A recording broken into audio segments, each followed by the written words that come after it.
ब्रह्मा, विष्णु और महेश, इन तीनों की जो देवियां हैं, ब्रह्माणी, लक्ष्मी और पार्वती। थोड़ा ध्यान लगाकर सुनना।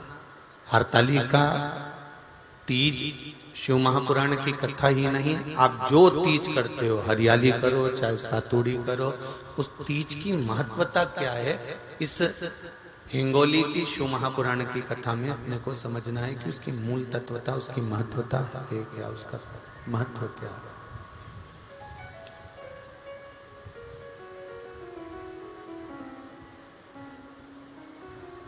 भगवान ब्रह्मा, भगवान विष्णु और भगवान शिव, इन तीनों की जो अर्धांगिनियां, ब्रह्माणी, लक्ष्मी और पार्वती, इन तीनों ने तप कर कर, साधना कर कर ब्रह्मदेव को, भगवान विष्णु को और भगवान शंकर को प्राप्त किया।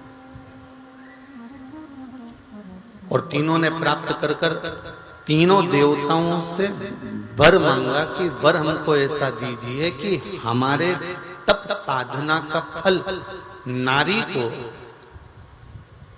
तीज के दिन प्राप्त हो जाए। अब देखिए जरा, एक ही व्रत से, एक ही उपवास से उसको संपूर्ण तप साधना का फल प्राप्त हो रहा है, संपूर्ण तप साधना का फल उसको मिल रहा है, मात्र एक व्रत से। केवल एक व्रत कर रहे हैं और संपूर्ण तप साधना का फल उसको प्राप्त हो रहा है। ऐसा कोई व्रत, ऐसी कोई साधना, ऐसा कोई, ब्रह्माणी ने ब्रह्मदेव से मांगा, लक्ष्मी जी ने भगवान विष्णु से मांगा, पार्वती जी ने भगवान शिव से मांगा कि ऐसा वर दे दीजिए जिस वर से एक ही व्रत करने से संपूर्ण फल की प्राप्ति हो जाए, संपूर्ण फल मिल जाए। ऐसा एक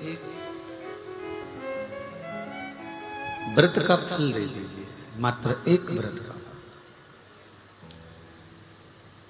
अब देखिए, हरियाली तीज करने वाली माताएं थोड़ा ध्यान से सुनना।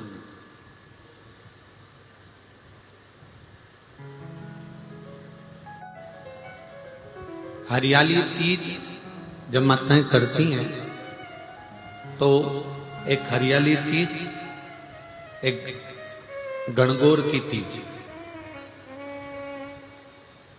ये दो तीज के व्रत ऐसे होते हैं जिसमें जब माताएं करती हैं तो उस समय पर उमा, ब्रह्माणी और लक्ष्मी, इन तीनों की आराधना का फल उसको केवल एक व्रत से प्राप्त हो जाता। अब देखिए दूसरा, सातुड़ी तीज।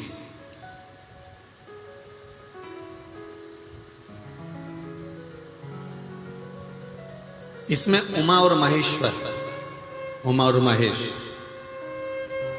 ब्रह्माणी और लक्ष्मी,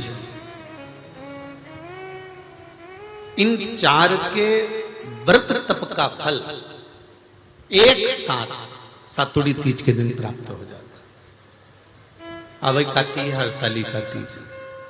आप लोग करते हो हरतालिका? यहाँ लोग करते कि नहीं करते? करते हैं यहाँ पे हरतालिका? कौन कौन करता है? जरा हाथ उठाओ तो जरा।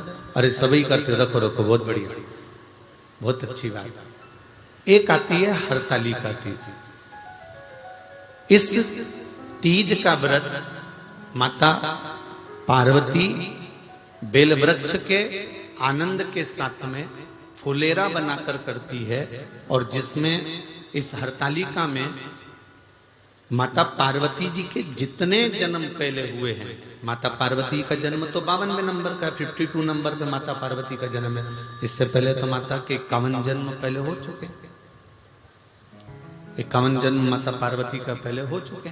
तो वो जितने जन्म माता पार्वती पूर्व में ले चुकी हैं, ब्रह्माणी जितनी बार ब्रह्मदेव के साथ में विराजमान हो चुकी हैं, इंद्राणी जितनी बार इंद्र के साथ विराजमान हो चुकी हैं, और लक्ष्मी चाहे वो राधा के रूप में हो, चाहे वो रुक्मिणी के रूप में हो, चाहे वो सत्यभामा के रूप में हो, चाहे वो यमुना के रूप में हो, चाहे वो गंगा के रूप में हो, जितनी बार माता लक्ष्मी ने रूप धारण करे हैं वो सब रूप में, और माता पार्वती अपने सारे रूप में, ब्रह्माणी अपने सारे रूप में, लक्ष्मी अपने सारे रूप में इस हड़तालिका तीज के व्रत को करने के लिए आतुर रहती हैं। और इस व्रत को कल कर कर एक दिन में ही संपूर्ण विश्व का जितना तप है, साधना है, उपवास है, सबका फल एक साथ एकत्रित कर लेती हैं केवल एक व्रत में, हड़तालिका तीज।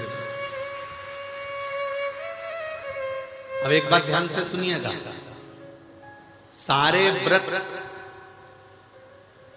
आपका अगर स्वास्थ्य खराब हो गया तो आप व्रत छोड़ सकते हो। जितने भी व्रत आप लोग कर रहे हैं पूर्व के, सोमवार, मंगलवार, एकादशी, छठ, पंचमी, चतुर्थी, अगर आपका स्वास्थ्य खराब है तो आप उस व्रत को छोड़ सकते हो, सारे व्रत को छोड़ सकते हो।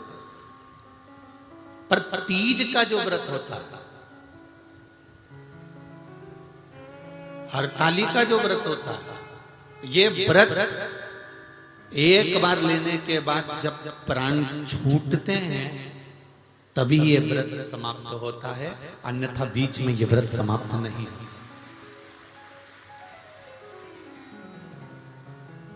ये व्रत समाप्त होता ही नहीं। अगर शरीर से नहीं बनता कि अब हमारी अवस्था हो गई, अब शरीर से नहीं बन रहा है, तो भले एक पहर की पूजन कर कर, एक पहर का नियम धारण कर कर, एक पहर का स्मरण कर कर, एक पहर का पूजन कर धारण करो, और उसके बाद में भले आप थोड़ा सा जो भी आपको लेना है वो कर लो, पर इस व्रत को करना ही पड़ता है। इस व्रत का नियम ही यही है। इस व्रत की